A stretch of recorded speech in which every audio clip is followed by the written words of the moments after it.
सिंदखेड राजा येथे नाथजोगी समाजाच्या तरुणाची निर्घृण हत्या झाली। आज त्या कुटुंबाची भेट घेऊन सांत्वन केले। आरोपीला फाशी झाली पाहिजे। सिंदखेड राजामध्ये गुन्हेगारी वाढली आहे।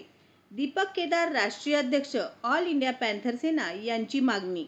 तसेच ताज्या घडामोडी जाणून घेण्याकरिता महाराष्ट्राचा आरसा न्यूजला लाईक करा, सबस्क्राईब करा, कमेंट करा व शेअर करा।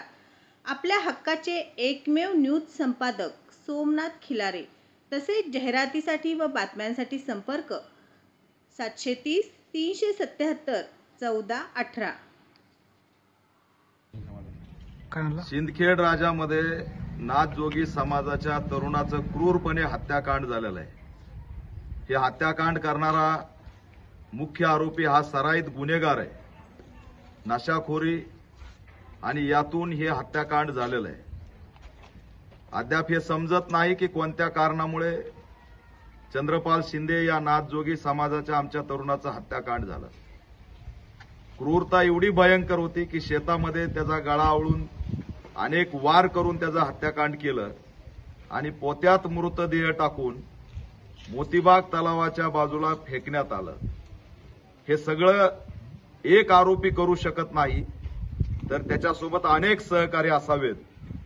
त्या अनुषंगाने पोलिसांनी तपास करावा अशी कुटुंबाची आणि आमची सुद्धा मागणी आहे।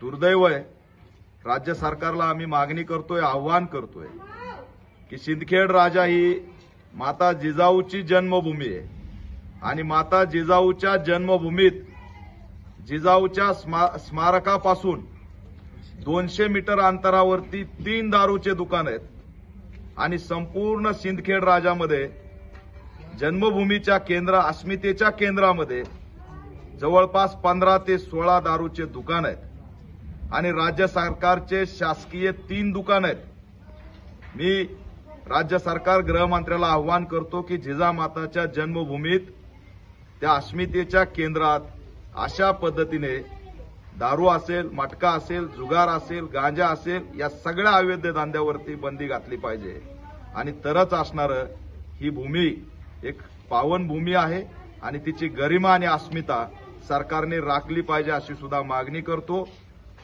या ठिकाणी आरोपीला फाशी झाली पाहिजे, उर्वरित आरोपी अटक झाले पाहिजेत, कुटुंबाला शासकीय आर्थिक 25 लाखाची मदत मिळाली पाहिजे, शासकीय नोकरी मिळाली पाहिजे।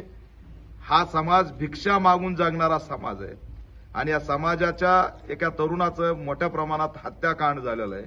याचा सुद्धा एक सखोल चौकशी करून या भागातील गुन्हेगारावरती मोका अंतर्गत कारवाई करण्याची सुद्धा मागणी करतो आणि आरोपीला फाशी झाली पाहिजे अशी सुद्धा या ठिकाणी मागणी करून हा लढा राज्यव्यापी करून नाथजोगी समाजाला सुरक्षित करण्यासाठी लढत राहणार असं आश्वासन सुद्धा या माध्यमातून देतो। जय भीम। जय भीम।